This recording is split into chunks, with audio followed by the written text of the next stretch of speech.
ఇక 5 రాష్ట్రాల అసెంబ్లీ ఎన్నికల ఫలితాల్లో ఎన్డీఏ సత్తా చాటుతోంది. పశ్చిమ బెంగాల్లో మెజార్టీ ఫిగర్ను బీజేపీ దాటేసి దూసుకుపోతుంది. నువ్వా నేనా అనే రీతిలో సాగుతున్న పోరులో బీజేపీ అభ్యర్థులు లీడ్లో ఉన్నారు. ఇక ప్రస్తుతానికి 150కి పైగా స్థానాల్లో కమలం అభ్యర్థులు ముందంజలో ఉన్నారు. ముఖ్యంగా మమతా బెనర్జీ పోటీ చేసిన భవానీపూర్ నియోజకవర్గంలో బీజేపీ అభ్యర్థి సువేందు అధికారంలో ఉండటంలో విశేషం అలవర్చుకుంది. అయితే ఇక టీఎంసీ పార్టీ 120 పైగా స్థానాల్లో లీడ్లో ఉంది. ప్రస్తుత ట్రెండ్ చూస్తుంటే తొలిసారిగా బెంగాల్ రాష్ట్రంలో కాషాయం జెండా ఎగరటం ఖాయంగా కనిపిస్తోంది. ఇక అస్సాంలోనూ ఎన్డీఏ కూటమి హ్యాట్రిక్ దిశగా సాగుతుంది. 140 స్థానాలకు గాను 100 చోట్ల ఎన్డీఏ అభ్యర్థులు ఆధిక్యంలో దూసుకుపోతుండగా ఇక కాంగ్రెస్ అభ్యర్థులు కేవలం 25 స్థానాల్లో మాత్రమే ఆధిక్యంలో ఉన్నారు. ఇక తమిళనాడులో సంచలన ఫలితాలు నమోదవుతున్నాయి. విజయ్ టీవీకే పార్టీ ఊహించిన విధంగా దూసుకుపోతుంది. ఇక ఆ పార్టీ అధినేత విజయ్ కింగ్ మేకర్ నుంచి కింగ్ అయ్యే అవకాశాలు ఉన్నాయంటూ కనిపిస్తుంది. ఇక ప్రస్తుతం 100కి పైగా స్థానాల్లో టీవీకే పార్టీ లీడ్గా ఉండగా ఇక ప్రధాన ప్రతిపక్షమైన ఏఐడిఎంకే 75కి పైగా స్థానాల్లో ఆధిక్యంలో ఉంది. అధికార డిఎంకేకి తమిళ ప్రజలు కోలుకోలేని దెబ్బ కొట్టారు. అసలు కేవలం 50కి పైగా స్థానాల్లో మాత్రమే ఆ పార్టీ లీడ్లో ఉంది. ఇక స్టాలిన్ ఉదయనిధి స్టాలిన్ వెనుకంజలో కొనసాగుతున్నారు. మొత్తంగా చూస్తుంటే ఏ పార్టీకి మెజార్టీ వచ్చే పరిస్థితి కనిపించడం లేదు.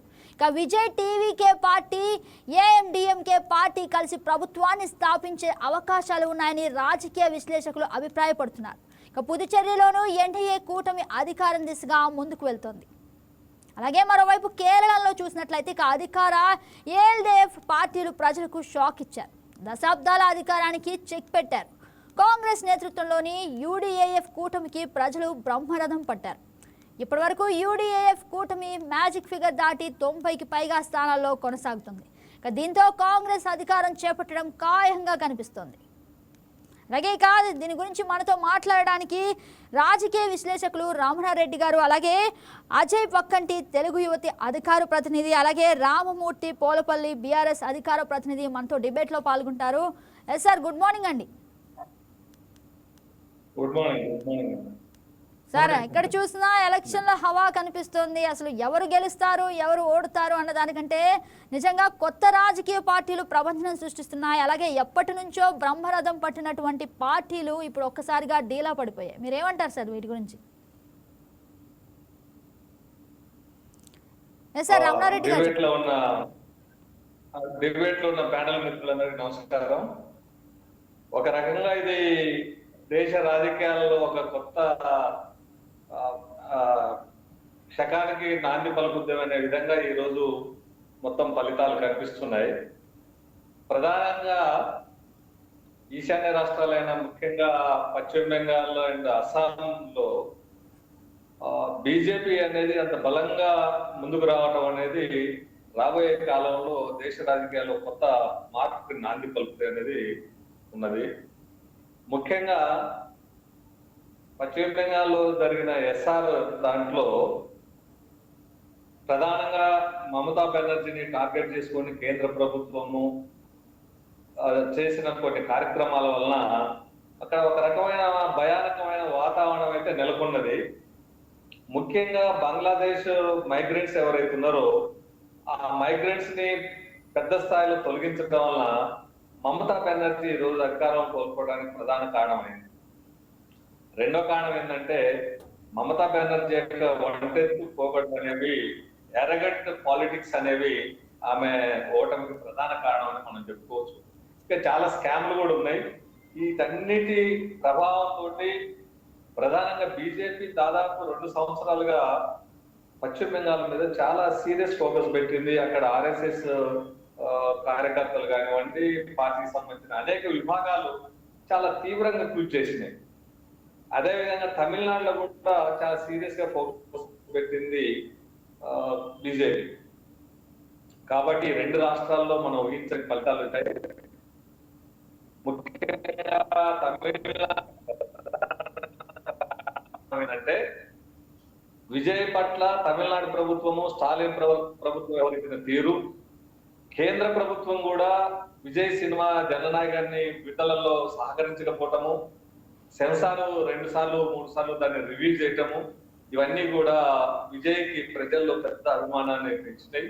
ముఖ్యంగా యువతలో విజయ్ పట్ల చాలా పాజిటివ్ రెస్పాన్స్ వచ్చిందండి. అంత పెద్ద పాజిటివ్ రెస్పాన్స్ ముఖ్యంగా మనము చూసుకున్నట్లయితే 1983లో ఎన్టీ రామారావు గారికి ఉమ్మడి ఆంధ్రప్రదేశ్ లో ఏ రకమైతే రెస్పాన్స్ వచ్చిందో సినిమా నటుడిగా కాకుండా ప్రజలకు ఆమోదయోగ్యమైన వ్యక్తిగా ఎన్టీ రామారావు గారిని వాళ్ళ ఏ రోజైతే ఆ రోజు 83 ఎలక్షన్ లో ముందు తీసుకొచ్చారు. ఇప్పుడు విజయ్ పరిస్థితి కూడా అదే.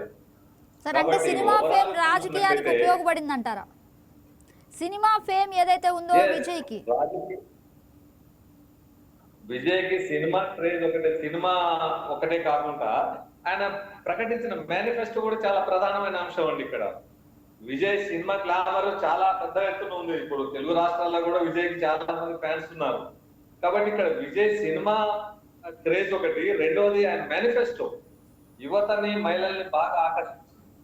సో ఇది కూడా ఆయన యొక్క ప్రధానంగా ఆయన గెలుపుకి కారణమైంది. ఇంకోటి ఏంటంటే విజయ్ ఒంటరిగానే పోటీ చేశారు. బీజేపీ అటు ఆఫర్ ఇచ్చింది, ఇటు కాంగ్రెస్ కూడా ఆఫర్ ఇచ్చింది ఆయనకు.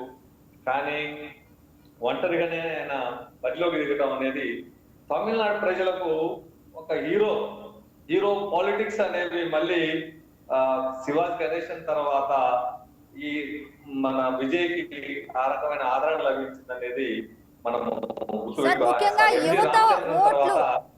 ముఖ్యంగా యువత ఓట్లు అయితే విజయ్ ఖాతాలో ఎక్కువగా ఉండటం వల్ల ఖచ్చితంగా విజయ్ గెలిచారు అని చెప్పడానికి యువత హ్యాపీగా, అంటే వారి యొక్క ఓట్ బ్యాంక్ వల్లే విజయ్ గెలిచారు అని చెప్పొచ్చా? yes 100%. ఎందుకంటే మనం చూస్తున్నాం జననాయకన్ సినిమా విడుదల దగ్గర నుంచి కాంట్రవర్సీ ఎంత అయింది అనేది.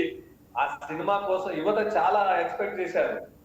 కానీ ఆ సినిమా రిలీజ్ లో ఏర్పడ్డ అవాంతరాలు ఏదైతే ఉన్నాయో అవి యువతని బాగా పోలరైజ్ చేసి విజయ్ గ్లామర్ పట్ల ముందుకు తీసుకొచ్చినాయి. కాబట్టి తమిళనాడులో నో డౌట్ ఇప్పటికి కూడా డిఎంకే పార్టీ అనుసరించిన విధానం కూడా చాలా పేలవంగా ఉంది. అడ్మినిస్ట్రేషన్ లో ముఖ్యంగా వారసుల యొక్క పాత్ర ఎక్కువ ఉందండి. ఉదయనిధి స్టాలిన్ చేసే కామెంట్స్ కానివ్వండి, ఆయనకి ఇచ్చిన ప్రయారిటీ ఇవన్నీ కూడా స్టాలిన్ ఇమేజ్ ని డిఎంకే ఇమేజ్ ని దెబ్బతీసింది. ముఖ్యంగా మంత్రుల పైన అవినీతి ఆరోపణలు తీవ్రంగా వచ్చింది. ఈ అన్ని కారణాల వల్ల డిఎంకే వైఫల్యం చెందింది. తర్వాత ఇండి కూటమిలో ఒక రకమైన అన్సర్టెనిటీ ఉందండి. ఇప్పటికి కూడా ఇండి కూటమి కాంగ్రెస్ దాన్ని లీడ్ చేసి దాన్ని కంట్రోల్ చేసే స్థితిలో లేదు. అక్కడ పశ్చిమ బెంగాల్ అదే జరిగింది, ఇక్కడ తమిళనాడులో అదే జరిగింది. ఇండి కూటమి కాంగ్రెస్ ఏదైతే లీడ్ చేస్తుందో దాన్ని సిస్టమేటిక్ గా లీడ్ చేయకపోవడం కూడా ఇక్కడ ప్రధానంగా బీజేపీ రావడానికి కానివ్వండి, ఇక్కడ టీవీకే పార్టీ రావడానికి కానివ్వండి ప్రధానమైన కారణాలని నేను భావిస్తున్నాను. సార్ అంటే 2011 నుంచి మమతా బెనర్జీ టీఎంసీ ద్వారా అంటే ఖచ్చితంగా ఆవిడే గెలుస్తారు అన్నట్లుగా ధీమా వ్యక్తం చేశారు. కాకపోతే ఈసారి ఎలక్షన్స్ లో కాస్త ఆవిడ భయపడటం కూడా జరిగింది. అయితే బీజేపీ వస్తుంది, ఏకంగా 160 స్థానాలు అయితే ఇప్పుడు మనకు కనిపిస్తుంది. అసలు ఎలా చూడొచ్చు అంటారు సార్? అంటే కాషాయం కొత్తగా ఎగురుతుంది అక్కడ అన్నట్లుగా మనకు అనిపిస్తుంది. చూడండి, గతంలో సిపిఎం అనుసరించిన విధానమే మమతా బెనర్జీ లాస్ట్ 15 years లో ఆమె అడ్మినిస్ట్రేషన్ లో అనుసరించింది. విపరీతమైన సప్రెషన్, విపరీతమైన గుండాగిరి. ఆమె యొక్క అంటే ఒక రకంగా చెప్పాలంటే ఒక నియంతృత్వ పాలన పశ్చిమ బెంగాల్ తీసుకొచ్చింది. వాస్తవంగా పశ్చిమ బెంగాల్ ప్రజలు ఎంతో విద్యావంతులు, వైజ్ఞానికులు ఉన్నారు. అక్కడ బీజేపీ బలపడటం అంటే ప్రధానంగా కమ్యూనిస్టులు వైఫల్యం చెందటము, కాంగ్రెస్ పార్టీ కన్సాలిడేట్ చేసుకోలేకపోవటము, మమతా బెనర్జీ ఎరగెంట్ రూల్ అంటే ఈ రీజనల్ పార్టీస్ ఒక పెద్ద జబ్బు ఏమిటంటే వాళ్ళే సరస్వం అనుకుంటారు, దేశానికి వాళ్ళే ప్రధానం అనుకుంటారు, వారు చెప్పిందే వేదం. పశ్చిమ బెంగాల్లో జరిగింది కూడా అదే, తమిళనాడులో జరిగింది కూడా అదే. రాబోయే కాలంలో రీజనల్ పార్టీస్ ఇవాళ మనకు తెలంగాణలో కూడా జరిగింది అదే కదా. మొత్తం వారసులంతా టిఆర్ఎస్ పార్టీని కబ్జా చేసి వారి ఇష్టం వచ్చిన రీతిలో పరిపాలన చేశారు కాబట్టి తెలంగాణలో బిఆర్ఎస్ పార్టీకి ఆ రకమైన ఫలితాలు వచ్చినాయి. ఇవాళ తమిళనాడులో కూడా అదే వచ్చినాయి. అక్కడ మమతా బెనర్జీ మేనల్లుడు కూడా అదే పద్ధతిలో వ్యవహరించారు. కాబట్టి ఈ యొక్క రీజనల్ పార్టీస్ లో వారసుల యొక్క పాత్ర ఏ విధంగా అయితే ఉన్నదో దాని ప్రభావం మాత్రం మొత్తం ఆ పార్టీ మీద పడుతున్నది. అది ప్రధానంగా మనకి ఈ 2 రాష్ట్రాల్లో ఇప్పుడు ఎన్నికల్లో సార్ అంటే ఇప్పుడు మమతా బెనర్జీ మీద ప్రజల అసంతృప్తే కారణంగా చూడొచ్చు. అంటే బీజేపీ విన్ అవడానికి ప్రజల యొక్క అసంతృప్తి మమతా బెనర్జీ మీద ఉంది కూడా ఒక కారణంగా చూడొచ్చా సార్? అసంతృప్తి ఒకటే కాదండి, అక్కడ పశ్చిమ బెంగాల్లో జరిగిన ఈ ప్రక్రియలో చాలా మంది పశ్చిమ బెంగాల్లో మమతా బెనర్జీ యొక్క ఓట్ బ్యాంకుని చాలా వరకు కట్ చేశారు. అదొక ప్రధానమైన కారణం. రెండోది ఎలక్షన్ సినారియో చూడండి, అక్కడ మొత్తంగా ఎలక్షన్ ప్రక్రియ మొత్తం కేంద్ర ప్రభుత్వం చేతిలోకి పోయింది. కేంద్ర ప్రభుత్వం యొక్క అధికారుల చేతనే అక్కడ ఎలక్షన్ నిర్వహించారంటే అది ఏ పరిస్థితుల్లో అక్కడ కేంద్రం ఫోకస్ చేసిందో మనం అర్థం చేసుకోవచ్చు. ఇవాళ బీజేపీ ఒకటే తను అనుకున్న టార్గెట్ ని రీచ్ కావడానికి ఎంత సీరియస్ గా ప్లాన్ చేస్తుంది అనేది ఇవాళ పశ్చిమ బెంగాల్ చూసినా, మనం తమిళనాడు చూసినా మనకు అర్థమవుతుంది. ఎందుకంటే ఈ రెండు ఇండియా కూటమిలో చాలా ప్రధానమైన పాత్ర పోషిస్తున్నాయి. ఈ రెండు కూడా కాంగ్రెస్ కంటే కూడా దూకుడుగా ప్రధాని నరేంద్ర మోడీ మీద విమర్శలు చేయడమే కాకుండా బీజేపీ పార్టీ పైన చాలా తీవ్రమైన వ్యతిరేకతను కనబరిచే విధంగా ఉన్నాయి. కాబట్టి ఇండియా కూటమిని దెబ్బతీయాలంటే తన ఇండియా కూటమిలో ఉన్న ప్రధాన ప్రత్యర్థులైన మమతా బెనర్జీని ఇక్కడ ప్లాన్ తోటి ఇవాళ బీజేపీ పనిచేసింది. బీజేపీ ఒక రకంగా సక్సెస్ అయింది ఈ రెండు రాష్ట్రాలు. ఎస్ సార్, రైట్ సార్, మీరు ఏదైతే చెప్పారో అదైతే నిజంగా వాస్తవం. ఇక అజయ్ గారు మీరు చెప్పండి, అంటే నిజంగా రకరకాల రాజకీయ పార్టీలు అయితే ఇప్పుడు కొత్త తరహాలో టీవీకే ఎంట్రీ ఇవ్వడం ద్వారా, అంటే తమిళనాడు రాష్ట్రంలో ముఖ్యంగా చూసినట్లయితే కొత్త తరహా పాలిటిక్స్ అయితే కోరుకుంటున్నారు అన్నట్లుగా తెలుస్తోంది. ఇక కొత్త పార్టీని వాళ్ళు ఆదరించినట్లుగా కూడా కనిపిస్తుంది. దీని గురించి మీరు ఏమంటారు? మీకు రమణారెడ్డి గారికి, ప్యానలిస్టులందరికీ గుడ్ మార్నింగ్ అండి. వైకే టీవీ ప్రేక్షకులకు కూడా good afternoon sorry good morning. ఏదైతే రోజు రోజుకి బలహీనపడుతుంది, ఎన్డీఏ కూటమి భారతదేశంలో బలపడతా వస్తా ఉంది. ఏ ఎన్నికైనా మాక్సిమం సక్సెస్ ఎన్డీఏ కూటమి ఎక్కువ కనపడుతుంది. ఏదైతే రాష్ట్రాలలో బెంగాల్లో బీజేపీ ఫస్ట్ టైం అక్కడ గెలిచి ముఖ్యమంత్రి కాబోతా ఉన్నారు. బీజేపీ పార్టీకి అదేవిధంగా పెద్దలు నరేంద్ర మోడీ గారికి, అమిత్ షా గారికి, బీజేపీ జాతీయ అధ్యక్షులకి, ఆ రాష్ట్రంలో పనిచేసిన బీజేపీ నాయకులందరికీ శుభాకాంక్షలు చెబుతా ఉన్నాను. ఇక తమిళనాడు పాలిటిక్స్ ఏదైతే విజయ్ గారు అక్కడ ఆయన సింగిల్ గా పోటీ చేయటం, అదేవిధంగా డిఎంకే పరిపాలనా విధానం వల్ల ప్రజలు డిఎంకే దూరం పెట్టారు. అదేవిధంగా ఏఐడిఎంకే ఈరోజు టీవీకే ఎక్కడా స్వీప్ చేసే పరిస్థితి ఏం లేదు. గగన గారు, ఎన్టీ రామారావు గారు ఉమ్మడి ఆంధ్రప్రదేశ్ లో పార్టీ పెట్టినప్పుడు ఆ రోజు ప్రతిపక్షాలకు అసలు పాత్రే లేకుండా చేయడం జరిగింది. అదే విధంగా ఆ రోజు ఆయన ప్రభంజన విజయం స్వీప్ చేయడం జరిగింది. అదే విధంగా టీవీకే కూడా గేమ్ చేంజర్ గా నిలిచారు విజయ్ అన్నట్లుగా తెలుస్తుంది. ఈ ప్రస్తుతం ఉన్న పాలిటిక్స్ లో టీవీకే సత్తా చూపించినట్లుగా కూడా మనకు అర్థం అవుతుంది. టీవీకే పార్టీ పెట్టినప్పుడు యాజ్ ఏ పొలిటికల్ రెగ్యులేటర్ గా విజయ్ గారు అక్కడ థర్డ్ పాలిటిక్స్ లో కింగ్ మేకర్ అవుతాడు అనుకున్నాను. బట్ కానీ ఇటు కింగ్ గా పోతా ఉన్న శుభాకాంక్షలు. రెండోది ఏఐడిఎంకే లో కూడా ఒక ఫెమిలియర్ ఫేస్ లేకపోవడం కొంచెం ఆ పార్టీ ఈ రోజు ఓడటం కారణం అని అనుకుంటా ఉన్నాను. ఎందుకంటే గత జయలలిత గారికి ఫెమిలియర్స్ ఉన్నప్పుడు ఆ పార్టీ నడిచింది. ఇప్పుడు ఆ పార్టీలో ఒక ఫెమిలియర్ ఫేస్ కాకపోవటం, అదేవిధంగా విజయ్ కుమార్ గారి అక్కడ ఉన్న ఫ్యాన్స్ అయితే కావచ్చు, అదే ఆయన సీట్లు ఇచ్చే విధానం కూడా అభ్యర్థుల ఎంపికలో కూడా చాలా వినూత్నంగా చాలా మందికి ఇవ్వడం జరిగింది. అదేవిధంగా సోషల్ మీడియా బాగా విజయ్ గారు ప్రజలకి బాగా చేరువయ్యారు. కాక రోజు మనిషి ఉన్నాడంటే నేను నమ్మను. ఖచ్చితంగా దాంట్లో స్మార్ట్ ఫోన్ 90% ఒక్క దగ్గర ఉంది. సోషల్ మీడియాని అవును సార్, అంటే డిజిటల్ ఖచ్చితంగా సోషల్ మీడియా ఇన్ఫ్లుయెన్స్ వాడి కూడా ఈ స్థాయికి రావచ్చు అన్నట్లుగా కూడా మనకు తెలుస్తుంది. అంటే విజయ్ ప్రతి ఒక్కరికి దగ్గరికి కావడానికి ఎంచుకున్న మార్గం సోషల్ మీడియా అని కూడా మనకు తెలుస్తుంది. డిజిటల్ మీడియా ఈ రోజు టీవీకే కింగ్ అదొక పాత్ర పోషించింది. ఎందుకంటే టీవీకే పార్టీలో ఉన్న టీవీ పార్టీలో ఓన్లీ పర్సన్ విజయ్ గారు.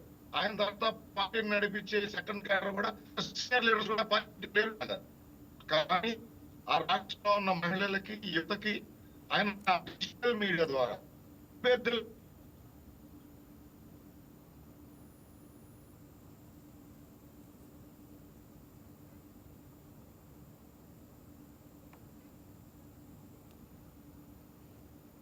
సార్ రమణారెడ్డి గారు మీరు చెప్పండి సార్.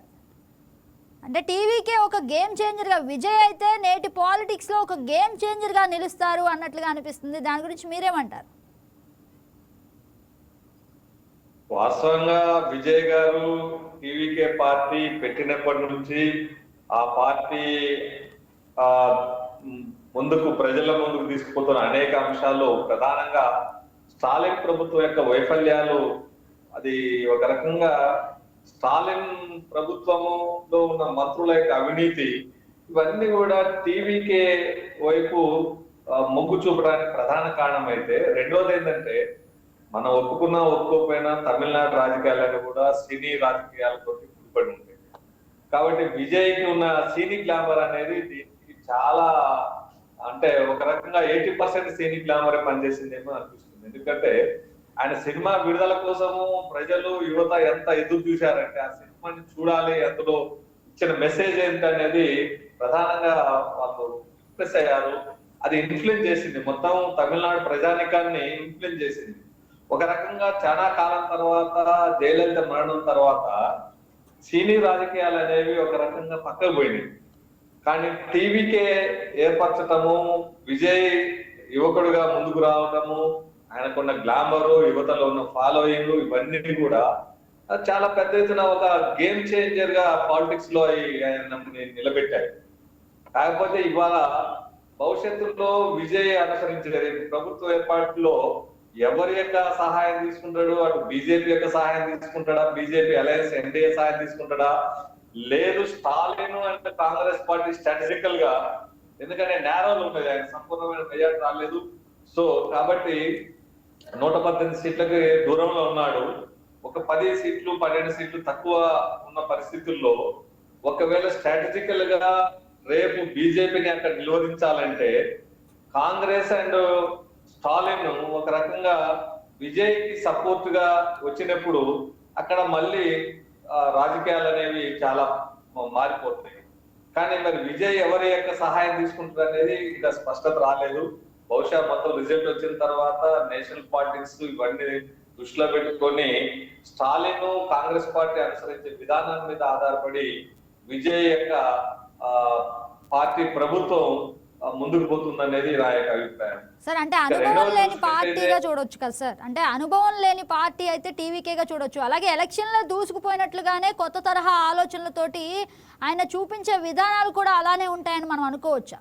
అంటే ప్రభుత్వం నడపడం కూడా కష్టమైనదే. ఎలక్షన్లో గడవడం ఒక విషయం అయితే ప్రభుత్వాన్ని నడపడం మరొక విషయం కదా. ముఖ్యంగా ప్రభుత్వ నిర్వహణలో అనుభవం లేనప్పటికీ కూడా విజయ్కి సమాజం పట్ల, సమాజంలో ఉన్న సమస్యల పట్ల ఒక అవగాహన ఉన్నది అనేది మన ఆయన మేనిఫెస్టోని చూసినప్పుడు అర్థమవుతుంది. ఇవాళ చాలా రాష్ట్రాల్లో ఇప్పుడు మనం చూసుకున్నట్లయితే, మనము చాలా రాష్ట్రాల్లో ఇప్పుడు ఎన్టీ రామారావు ముఖ్యమంత్రి అయినప్పుడు ఆయనకి ఎలాంటి పరిపాలన అనుభవం లేదు, కానీ బ్రహ్మాండంగా ఆయన ప్రజలు మెప్పించే పరిపాలన తీసుకొచ్చాడు. కాబట్టి విజయ్కి ఎన్ని ఎక్స్పీరియన్స్ ఉన్నాయి, ఇవన్నీ కూడా ఆయనకి ఒక రకంగా ఆయనకు ఉపయోగపడతాయి. ఈ ఎక్స్పీరియన్స్ అంతా ఆయన దృష్టిలో పెట్టుకొని పరిపాలనలో చాలా వేగంగా ముందుకు పోయే అవకాశం ఉంది. చాలా ఆయన డైనమిక్ కాబట్టి ఈజీగా అడ్మినిస్ట్రేషన్ ని అర్థం చేసుకోగలుగుతాడు, అడ్మినిస్ట్రేషన్ నిర్వహిస్తాడనే నమ్మకం అయితే నాకు ఉంది. కాకపోతే ఇక్కడ బీజేపీ నేషనల్ పర్స్పెక్టివ్ లో విజయ్ కి సహకరించి విజయ్ ని తమ వైపు తీసుకున్నప్పుడు దక్షిణాది రాష్ట్రాల్లో బీజేపీ అడుగులు చాలా వేగంగా మిగతా రాష్ట్రాల మీద పడితే, ముఖ్యంగా నెక్స్ట్ టార్గెట్ వాళ్ళు తెలంగాణ అండ్ కర్ణాటక. 29 ఎలక్షన్ లో తప్పనిసరిగా ఈ రెండు రాష్ట్రాల్లో బీజేపీ బాగా వేయడానికి ఇప్పుడు జరిగిన ఎలక్షన్లని ప్రాతిపదిక తీసుకుంటుంది. ఈ రెండు రాష్ట్రాల్లో సీరియస్ గా ఫోకస్ చేస్తుంది సార్. అలాగే ముఖ్యంగా మనం చూసినట్లయితే ఎస్ సార్ చెప్పండి సార్. ఇప్పుడున్న పరిస్థితులు చూసుకున్నట్లయితే దక్షిణాది రాష్ట్రాల మీద ఒక రకంగా బీజేపీ అడుగులు అనేవి వేగంగా పడుతున్నాయి. తప్పనిసరిగా 2029 ఎలక్షన్ లో తమ టార్గెట్ ఇలా పశ్చిమ బెంగాల్ ఏ విధంగా అయితే పూర్తి చేసుకుందో రేపు దక్షిణ రాష్ట్రాల్లో కూడా ముఖ్యంగా తెలంగాణ అండ్ కర్ణాటక ఈ రెండు రాష్ట్రాలని ఎట్టి పరిస్థితుల్లో కైవసం చేసుకోవాలనేది బీజేపీ చాలా కాలం నుంచి ప్రయత్నం చేస్తుంది. ఇప్పుడు వేగవంతం చేస్తుంది ఆ ప్రయత్నాలని. తప్పనిసరిగా 2029 ఎన్నికల్లో దక్షిణాది రాష్ట్రాల్లో బీజేపీ ఒక ప్రభంజనం లాగా వస్తుంది అనేది చాలా మంది. సార్, అంటే ఈ ఫలితాల తర్వాత బీజేపీ స్ట్రాటజీ మారే అవకాశం ఉంటుందంటారా? అంటే ఈ ఫలితాల తర్వాత ఇక బీజేపీ ప్లానింగ్ కానీ స్ట్రాటజీ మారే అవకాశం కనిపిస్తుందంటారా? 100% మారుతుంది, 100% మారుతుంది. తప్పనిసరిగా బీజేపీ తన రాజకీయ వ్యూహాన్ని ఎత్తుగడల్ని దక్షిణాది రాష్ట్రాల్లో ప్రత్యేకంగా మొదలు పెడుతుంది. ఆ దిశగా ఇప్పటికే కొంత అడుగులు పడుతున్నాయి. ఇప్పుడు రేపు తెలంగాణలో హైదరాబాద్ లో 10వ తారీఖు నాడు మోడీ సభ దానికి నాంది పలకబోతుంది అనేది రాజకీయ విశ్లేషకుల యొక్క అభిప్రాయం. మా అభిప్రాయం కూడా అదే. ఎందుకంటే ఇక్కడ తెలంగాణ ప్రభుత్వంలో గత ప్రభుత్వం యొక్క వైఫల్యాలు, ఇప్పటి ప్రభుత్వం అనుసరిస్తున్న విధానాలు, కాంగ్రెస్ లో ఉన్న అనేక రకాలైన సమస్యలు ఇవాళ రేవంత్ రెడ్డి ఒక రకంగా కోఆర్డినేట్ చేస్తున్నప్పటికీ ఇంటర్నల్ గా వాళ్ళకి అనేక రకాలైన సమస్యలు ఉన్నాయి పార్టీలో. వీటన్నిటిని అధిగమించి 2029లో రేవంత్ రెడ్డి నాయకత్వంలో మరి కాంగ్రెస్ ప్రభుత్వం బీజేపీని ఢీకుంటదంటే కొంత అనుమానాస్పదమే. అయినప్పటికీ కూడా బీజేపీ యొక్క స్ట్రాటజీ మనం చూస్తున్నాం. ఇవాళ పశ్చిమ బెంగాల్లో వాళ్ళు అనుసరించిన విధానాలు గత 2 సంవత్సరాలుగా వాళ్ళు అక్కడ చాలా విశేషమైన కృషి చేశారు. అనేక రకాలైన వ్యూహాలు పన్నారు, అనేక రకాలైన పద్ధతుల ద్వారా వాళ్ళ బెంగాల్ని కైవసం చేసుకున్నారు. బెంగాల్లో బీజేపీ రావడం అంటే మామూలు విషయం కాదు. మనం రెండోది కూడా గమనించాలి. పక్కన త్రిపురలో కూడా కమ్యూనిస్ట్ ప్రభుత్వాన్ని పంపించేసి అక్కడ కూడా బీజేపీ ప్రభుత్వం వచ్చింది. ఇవన్నీ మనకు ఏమర్థమవుతున్నాయంటే కమ్యూనిస్టుల యొక్క వైఫల్యం, ప్రజాతంత్రవాదుల యొక్క వైఫల్యం, రెండోది హిందూ సనాతన ధర్మం అనే దాన్ని ఇవాళ బీజేపీ హిందూ సమాజంలో కన్సాలిడేట్ చేసినంతగా చరిత్రలో ఎప్పుడు జరగలేదు. ఈ అన్నింటినీ కూడా గమనించి వాటికి కావాల్సిన ఆల్టర్నేటివ్ మెకానిజాన్ని కానీ, రాజకీయ వ్యూహాన్ని కానీ, ఎత్తుగడలు కానీ కాంగ్రెస్ పార్టీ కానీ, ఇండియా కూటమి కానీ తయారు చేసుకోలేకపోవడం అనేది ప్రధానమైన లోపం, వాళ్ళ యొక్క వైఫల్యం. ఇక ప్రతిపక్షాల అనేక్యత అయితే మనం చెప్పనక్కర్లేదు. ఇవాళ ప్రతిపక్షాలు ముఖ్యంగా రీజనల్ పార్టీస్ అటు ఆప్ కానివ్వండి, ఇటు మమతా బెనర్జీ కానివ్వండి, స్టాలిన్ కానివ్వండి, ఇంకా రకరకాల ఇటు కేసీఆర్ నాయకత్వంలో ఉన్న బీఆర్ఎస్ పార్టీ కానివ్వండి, ఇవన్నీ కూడా రీజనల్ పార్టీస్ ఇవాళ ఒక రకంగా అవి కుటుంబ పాలనలో కుటుంబాల చేతిలో ఉండటం వల్ల కూడా ప్రధానమైన కారణం.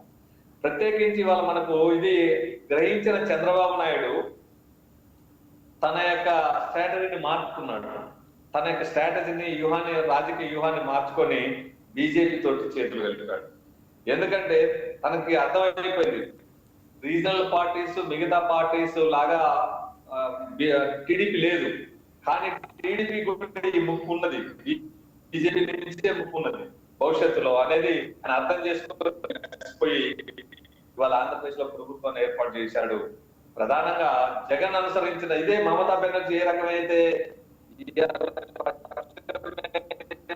అనుసరించిన వైఖరి ఉందో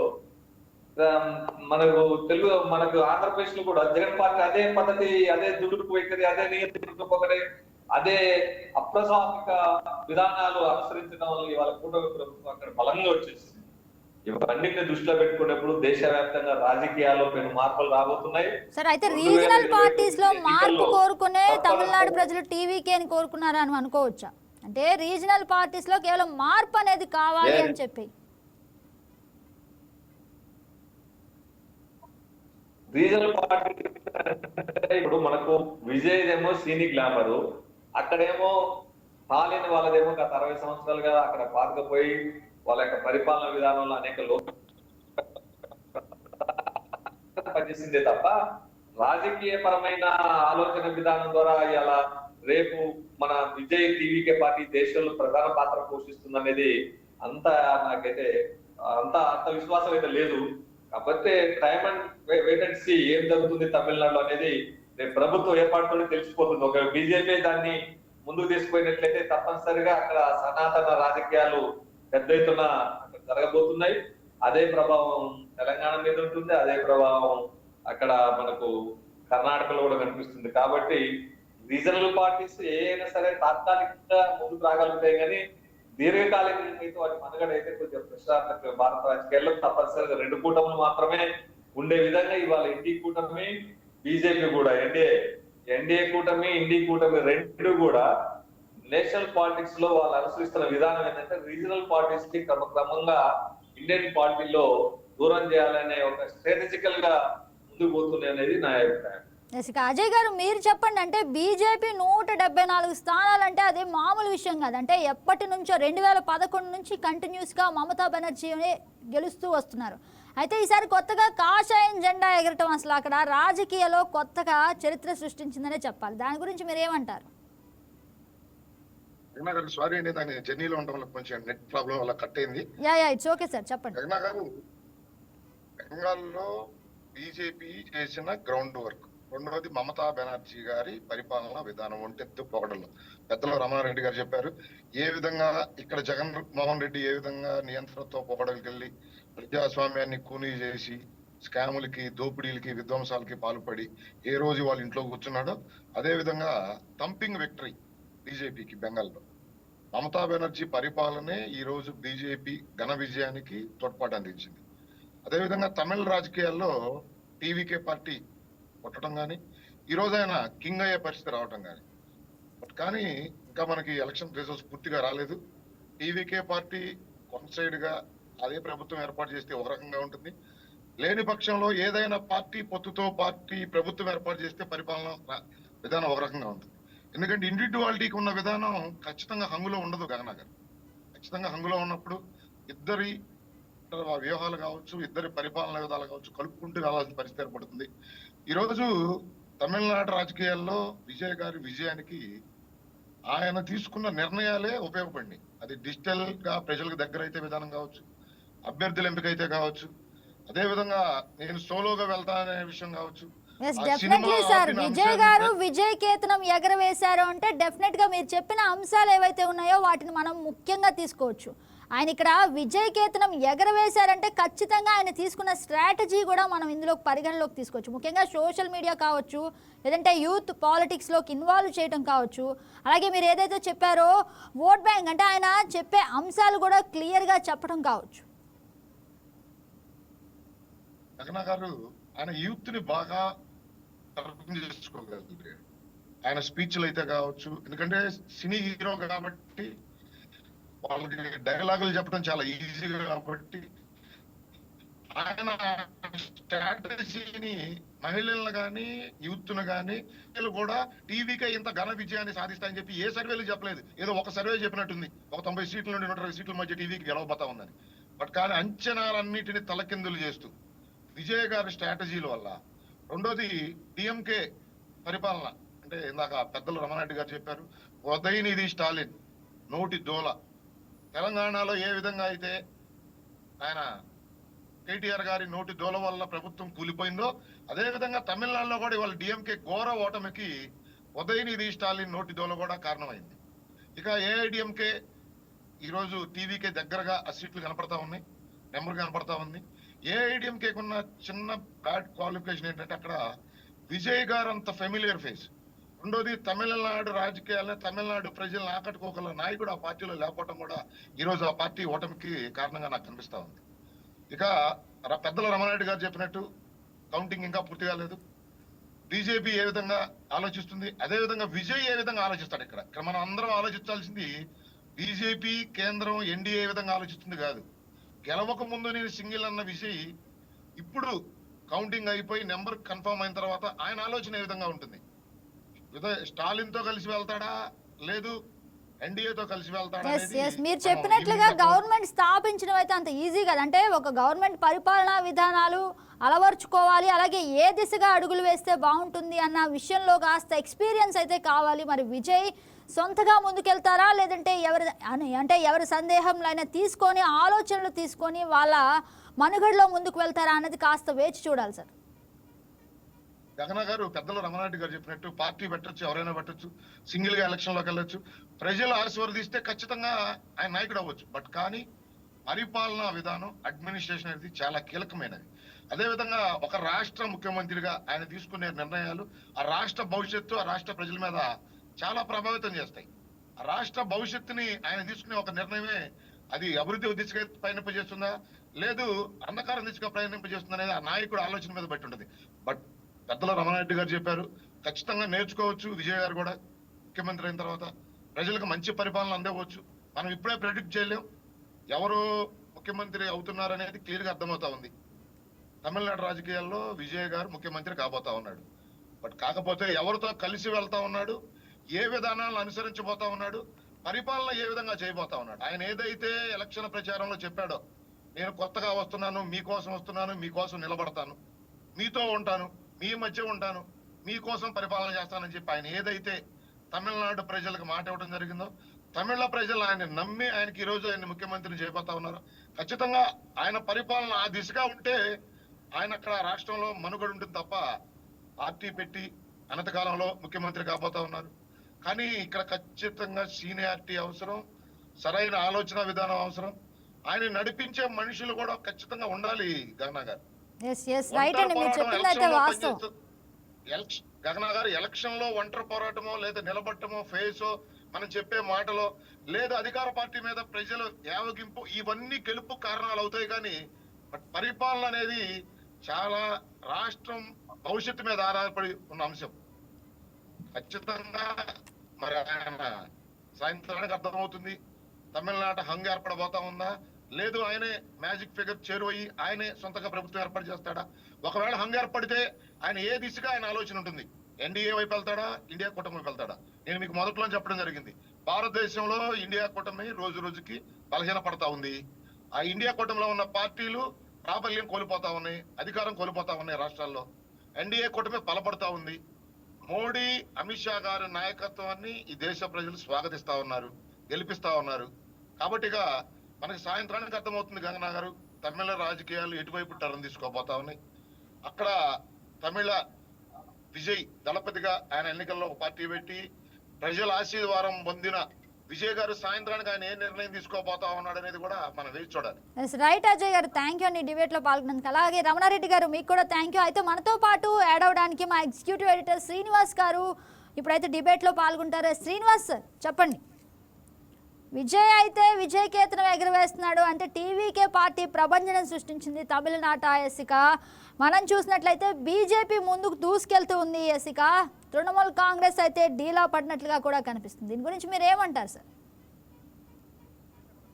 ఈరోజు ఉదయం నుంచి కూడా 5 రాష్ట్రాల ఎన్నికలకు సంబంధించిన ఫలితాలు ఇప్పుడు ఒక కొలిక్కి వచ్చే దశలో ఉన్నాయని చెప్పొచ్చు.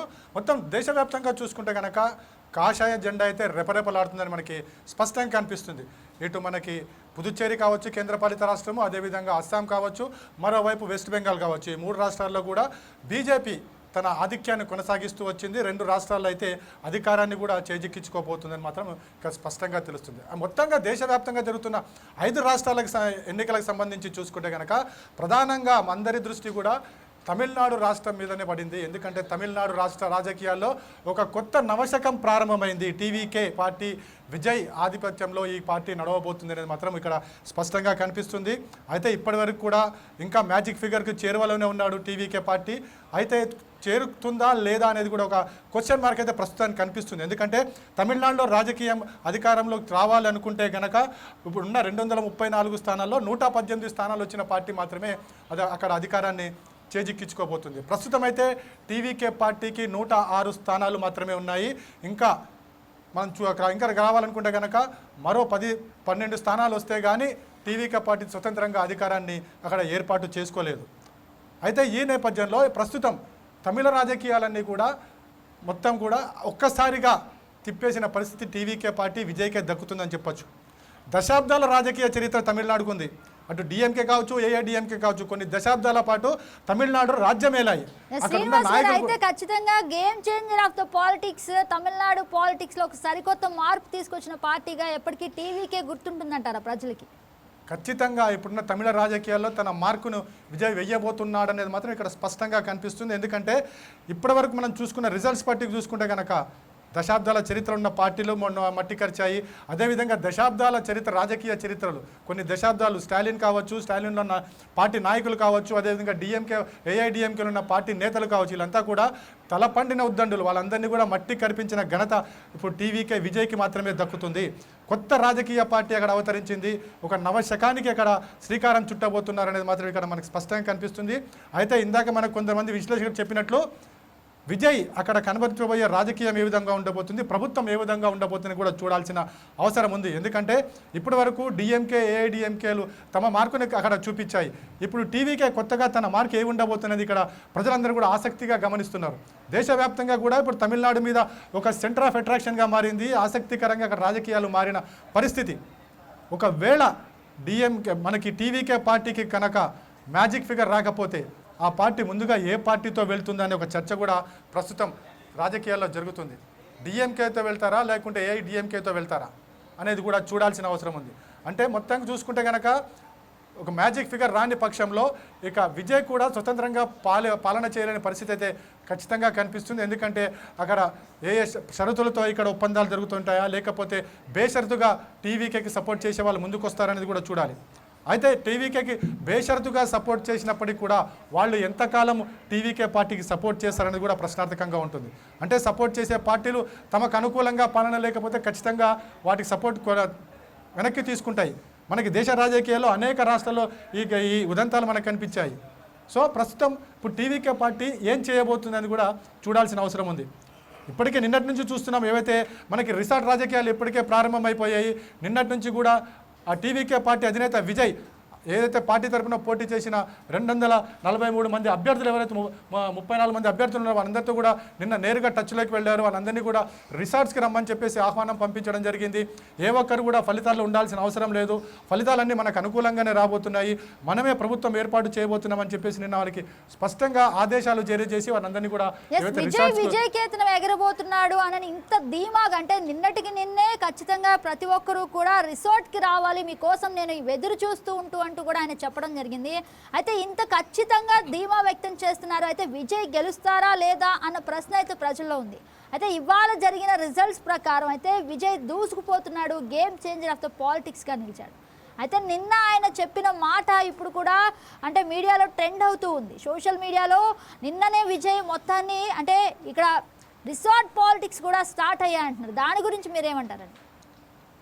కానీ చూస్తున్నాం కదా, ఏదైతే తమిళనాడు రాజకీయాల్లో ఒక హంగ ప్రభుత్వం ఏర్పడుతుందని చెప్పేసి ఎగ్జిట్ పోల్స్ కావచ్చు, ప్రీ పోల్స్ కావచ్చు, అవి సర్వేలో చెప్పడం జరిగింది. దీని అనుగుణంగానే విజయ్ కీ రోల్ ప్లే చేయబోతున్నారని కూడా అన్ని రాజకీయ పార్టీలు అనుకున్నాయి.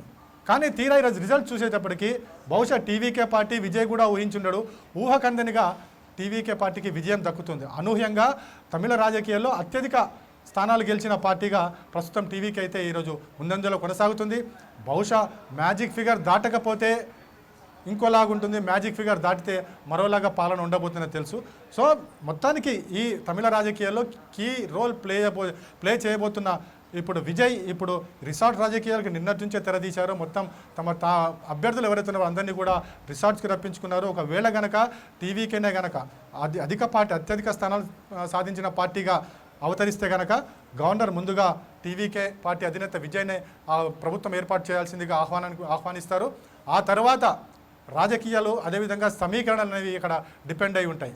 ఎందుకంటే 118 స్థానాలు సాధిస్తే కానీ ప్రభుత్వం ఏర్పాటు చేయలేరు. సో 118 స్థానాలు ఏర్పాటు చేయడానికి ఏ పార్టీ ముందుకు వస్తుందో చూడాలి. ఏఐడిఎంకే ముందుకు వస్తుందా, డిఎంకే ముందుకు వస్తుందా? ఈ రెండు పార్టీలు ముందుకు వస్తే కనుక ఏ పార్టీకి సపోర్ట్ తీసుకోవాలనేది కూడా టీవీకే పార్టీ మీద డిపెండ్ అయి ఉంటుంది. అదేవిధంగా ఈ పార్టీలు సపోర్ట్ ఇస్తున్నప్పుడు షరతులతో ఇస్తున్నాయా, బేషరతుగా ఇస్తున్నాయనేది కూడా చూడాల్సిన అవసరం ఉంది. సో మొత్తానికి చూసుకుంటే కనుక తమిళ రాజకీయాల్లో కొత్తగా టీవీకే పార్టీ అవతరించింది. టీవీకే పార్టీ ఈసారి ప్రభుత్వాన్ని ఏర్పాటు చేయబోతుంది. తన మార్కు రాజకీయాన్ని, తన మార్కు ప్రభుత్వాన్ని ఏ విధంగా ఇప్పుడు విజయ్ చూపించబోతున్నది ఒక ఆసక్తికరంగా తమిళ రాజకీయాల్లో అయితే నెలకొంది. మొత్తానికైతే మనము తమిళ రాజకీయాల్లో చూసుకుంటే కనుక ఈరోజు వచ్చిన ఫలితాలతో డిఎంకే పార్టీ వెళ్ళబోతుంది. ఉదయం నుంచి కూడా హంగామాలు ఆర్భాటాలతో ఉన్న పార్టీ కార్యాలయం ఇప్పుడు మొత్తం టెంట్లన్నీ తీసేసి కుర్చీలన్నీ తీసుకువెళ్ళిపోయి బోసిపోయిన పార్టీకి అక్కడ కనిపిస్తుంది. మరోవైపు చూసుకుంటే కనుక at the same time TVK party విషయానికి వస్తే కనుక మొత్తం కూడా అక్కడ హంగామా ఏర్పాట్లు అన్నీ కూడా కొనసాగుతున్నాయి. మనం చూస్తున్నాం కదా, ఒక్కసారిగా ప్రభుత్వం మారుతుంది అని తెలియగానే అటు అధికార సంబంధించిన ఎవరైతే అధికారులు ఉంటారో వాళ్ళందరూ కూడా చేంజ్ అయ్యే పరిస్థితి ఇప్పుడు తమిళనాడులో అదే కనిపిస్తుంది. విజయ్ గనక చూసినట్లయితే ఒక పక్క సినిమా జననాయకన్ ఆగిపోయింది, మరొక పక్క పాలిటిక్స్ లో ఎదురు దెబ్బలు కూడా తగులుతూ వచ్చాయి. కానీ ఇప్పుడు చూసినట్లయితే ఏదైతే పరిణామాలు ఆయన చూసాడో అలాగే ఏదైతే రిజల్ట్స్ ఈ రోజు వస్తున్నాయో నిజంగా చాలా కాంట్రాస్ట్ గా ఉన్నాయి. బట్ ముందు నుంచి విజయ్ అయితే ధీమా వ్యక్తం చేస్తున్నారు ఆయనే గెలుస్తారని. అయితే ఇప్పుడు అసలు ఆయన ధీమా వ్యక్తం చేసినందుకు అలాగే రిజల్ట్స్ పరంగా ముందుకు దూసుకెళ్తున్నాడు కాబట్టి అసలు అంటే కొత్త రాజకీయాల్లో ఎలాంటి మార్పు వచ్చే అవకాశం కనిపిస్తుంది? గగన్ గారు ప్రధానంగా చూడాల్సింది తమిళనాడు ప్రజల ఆలోచన ఏ విధంగా ఉందనేది. అంటే ఇప్పటి వరకు కూడా ఎన్ని దశాబ్దాలుగా ఇటు డిఎంకే పాలన చూశారు, ఏఐడిఎంకే పాలన చూశారు, అంటే ఎంజి రామచంద్రన్ పాలన చూశారు, కరుణానిధి పాలన చూశారు, స్టాలిన్ పాలన చూశారు. కానీ ఇప్పుడు టీవీకే పార్టీలో విజయ్ పాలన చూడాలనుకుంటున్నారు కాబట్టి సైలెంట్ ఓటింగ్ జరిగిందని చెప్పొచ్చు. ఎందుకంటే ఎవరైతే ఎగ్జిట్ పోల్స్ నిర్వహించారో, ప్రీ పోల్ నిర్వహించారో వారి ఊహలకు కూడా అందకంతగా ఓటర్లు తమ ఓటు హక్కును వినియోగించుకున్నారు, టీవీకే పార్టీకి ఓటేశారంటే ఎగ్జిట్ పోల్ నిర్వహించిన సంస్థలకు కూడా ప్రజల నాడిని పట్టలేని పరిస్థితి తమిళనాడులో కనిపించింది. ప్రజలందరూ కూడా డిఎంకే ఏఐడిఎంకే పాలన చూశారు, ఆ పాలన ఎలాగుందో చూశారు. ప్రజలు కొత్తగా పాలన కోరుకుంటున్నారు కాబట్టి టీవీకే పార్టీకి విజయ్కి పట్టం కట్టారు అనేది మరి ఇక్కడ స్పష్టంగా కనిపిస్తుంది. ఇప్పటికే టీవీకే కార్యాలయం ఏతుందో అక్కడంతా కూడా హంగామా ఏర్పడుతుంది.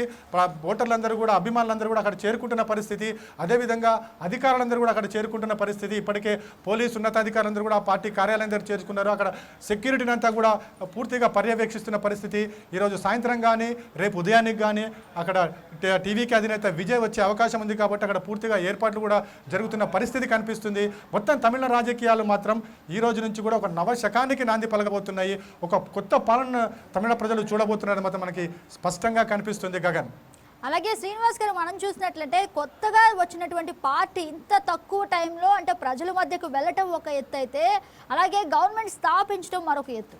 దీన్నైతే అసలు మనం రాజకీయ కోణం నుంచి ఏ విధంగా చూడాలంటారు? గగన్, ఇక్కడ చూడాలి, మనకి తమిళనాట సినీ రాజకీయాల ప్రవేశం చాలానే ఉంటుంది. మనకి ఎంజి రామచంద్రన్ కావచ్చు, కరుణానిధి కావచ్చు, జయలలిత కావచ్చు, మనకి కమల్ హాసన్ కావచ్చు, విజయకాంత్ కావచ్చు, ఇలా చాలామంది రాజకీయ నాయకులు ఒక ఎక్స్పెరిమెంట్ చేశారు. కానీ ఎక్స్పెరిమెంట్ చేసిన వాళ్ళు గెలుపొందిన వారు అతి తక్కువ మంది, అధికారంలోకి వచ్చిన వారు అతి తక్కువ మంది. అదేవిధంగా మన ఆంధ్రప్రదేశ్ రాజకీయాల్లో చూసుకున్నా సరే ఎన్టీ రామారావు కూడా, ఎన్టీఆర్ వచ్చారు, వచ్చిన కొద్ది నెలల్లోనే ప్రభుత్వాన్ని స్థాపించగలిగారు. సో అదే కోవకి ఇప్పుడు మనకి విజయ్ కూడా ఉన్నారని చెప్పొచ్చు. ఫిబ్రవరి 2024లో పార్టీ స్థాపించడం జరిగింది, సెప్టెంబర్లో పార్టీని రిజిస్ట్రేషన్ చేసుకోవడం జరిగింది. కానీ ఎన్నికలు ఏవైతే కొద్ది రోజులు ఉన్నాయనగా ఒక 2-3 నెలల నుంచి మాత్రమే ఆ పార్టీ యాక్టివ్గా పార్టిసిపేట్ చేయగలిగింది, ప్రజల్లోకి వెళ్ళగలిగింది. అయితే ఈ ప్రచార పర్వంలో అనేక ఒడిదుడుకులు జరిగాయి, అనేక ఎదురు దెబ్బలు కూడా విజయ్ తినడం జరిగింది. సిబిఐ కేసులు ఫేస్ చేసుకోవడం జరిగింది, పోలీసు ఉన్నతాధికారుల విచారణకు హాజరు కావడం జరిగింది. ఇవన్నీ హాజరైనప్పటికీ కూడా ప్రజలు మాత్రం టీవీకే పార్టీకి పట్టం కట్టారు.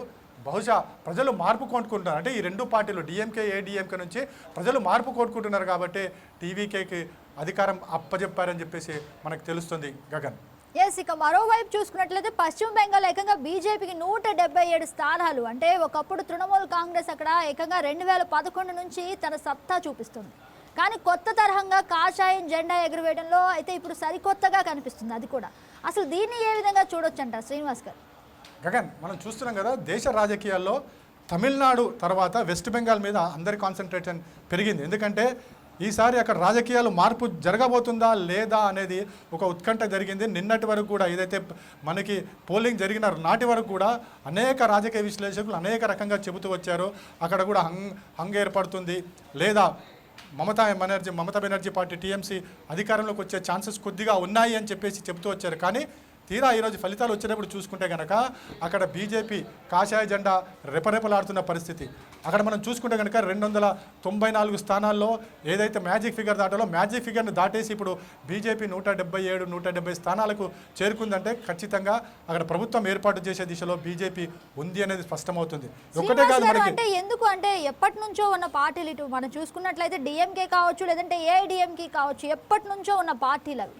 అయితే కొత్తగా వచ్చిన టీవీకే రూలింగ్లోకి వస్తున్నట్లుగా కనిపిస్తుంది. ఒక పక్క చూసుకున్నట్లయితే ఎప్పటి నుంచో మమతా బెనర్జీ అక్కడ జెండా పాతేసి అక్కడే అంటే ఎప్పటి నుంచో ఖచ్చితంగా మమతా బెనర్జీ రూలింగ్లో ఉంటారు అన్నట్లుగా అనిపిస్తుంది. కానీ ఈసారి బీజేపీ వచ్చింది అంటే ఎందుకు సరికొత్త మార్పు, రాజకీయాలలో సరికొత్త మార్పు చూడొచ్చు. అటు వెస్ట్ బెంగాల్ అయితే ఏంటి, ఇటు తమిళనాడు అయితే ఏంటి. గగన ఇక్కడ మనం చూడాల్సింది వెస్ట్ బెంగాల్ సంబంధించి చూసుకుంటే 2011 నుంచి కూడా మమతా బెనర్జీ అక్కడ రూల్ చేస్తూ వచ్చింది. కానీ అక్కడ బీజేపీ కూడా అదే స్థాయిలో పోటీ ఇస్తూ వచ్చింది. కానీ అధికారంలోకి రాలేని పరిస్థితి కనిపించింది. గత ఎన్నికల్లో కూడా అధికారంలోకి వస్తుందన్నప్పటికీ కూడా చేజారిపోయిన పరిస్థితి. కానీ చూసుకుంటే కనుక 3 టర్మ్స్గా అక్కడ మమతా బెనర్జీ పాలనలో అక్కడ ప్రజా వ్యతిరేకత కూడా ఖచ్చితంగా కనిపిస్తుంది. అంటే 3 టర్మ్స్ పరిపాలన జరిగింది. ప్రజా వ్యతిరేకత ఖచ్చితంగా ఉంటుంది. ప్రజలు కూడా మార్పు కోరుకునే అవకాశం ఉంది. ఎందుకంటే ఇన్నాళ్ళు కూడా మమతా బెనర్జీ పాలన చూసాం, ఇక్కడ బీజేపీ పాలన ఎలాగుంటుందో చూద్దామనే ఆలోచన కూడా జరుగుతుంది.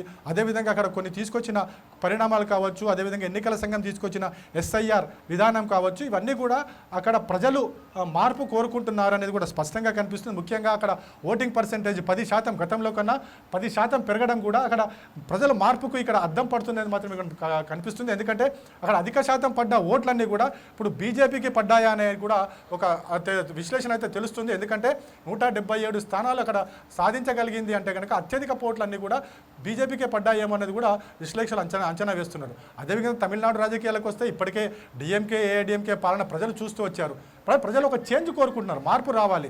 కొత్త వాళ్ళు వస్తే వాళ్ళ ఆలోచన ఎలాగుంటుంది, వాళ్ళు ఏ విధమైన పాలన అందిస్తారు, ప్రజలకు ఏ విధంగా సేవ చేయగలుగుతారు, ఏ విధంగా మనకి పథకాలు అందించగలుగుతారు అనేది అన్నీ కూడా ప్రజలు ఆలోచన చేయబట్టే ఈ మార్పు కోరుకుంటున్నారేమో అని అనిపిస్తుంది. మొత్తానికైతే తమిళ రాజకీయాలు, ఇటు వెస్ట్ బెంగాల్ రాజకీయాల్లో ఒక ప్రజలు మార్పు కోరుకుంటున్నారు.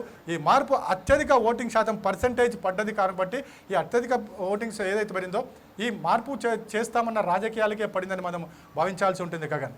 Yes right Srinivas, thank you.